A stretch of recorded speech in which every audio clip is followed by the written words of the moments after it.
Do you have a fear of being trapped in a house that you bought and can't get out of? Hi, Mark here. A fear I hear a lot from new investors is this. What if I buy the property and then I'm stuck with it? That fear has a lot packed into it. What if I can't rent it, or what if I can't sell it? What if the repairs are too much? What if the neighborhood gets worse? All these things add up into a lot of fears. That's not some silly fears, those are responsible fears. Because real estate is not like buying a stock. You can't click a button and sell it in 10 seconds. Real estate is heavy. It has taxes, insurance, utilities, repairs, tenants, legal rules, closing costs, and transfer costs. And sometimes, if you bought the wrong property or used the wrong financing, it can feel like the property owns you instead of the other way around. So let's talk about how investors get trapped. The first way is buying a property with weak demand. If the property is hard to rent today, don't assume it will magically be easy to rent after you buy it. Maybe the location is inconvenient or the layout is strange. Maybe the bedroom count is wrong for the market. Or what about the parking? That could be bad. The wrong school district can seriously impact demand. So, what if the property is just too far from jobs and schools or stores and daily life? Whatever the reason, rental demand matters. If good tenants don't want to live there, you have a problem.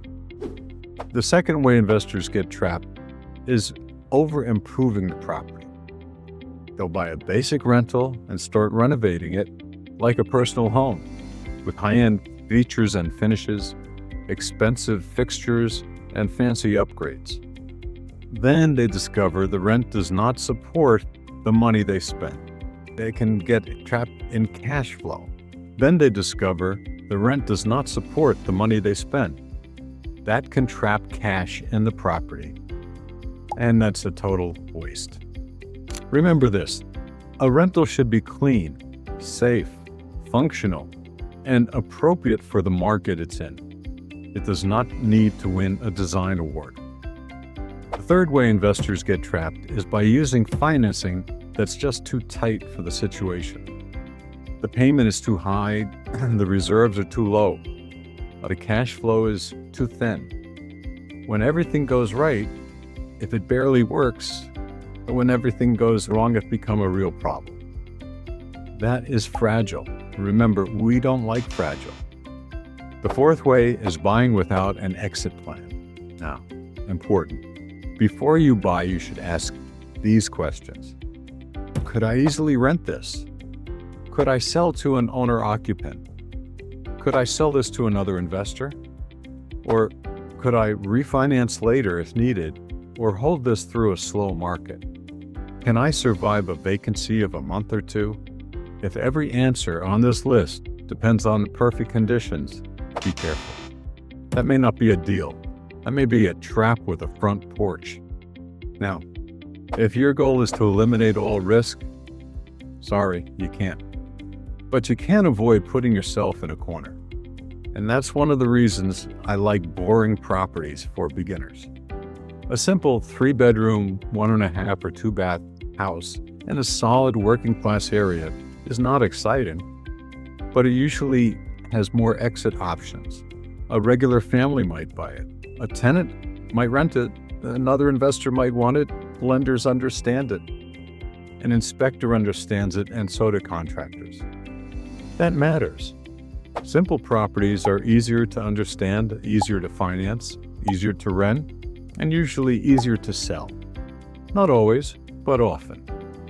Now, compare that to a strange property with an odd layout, in a remote location, with questionable access or unusual construction.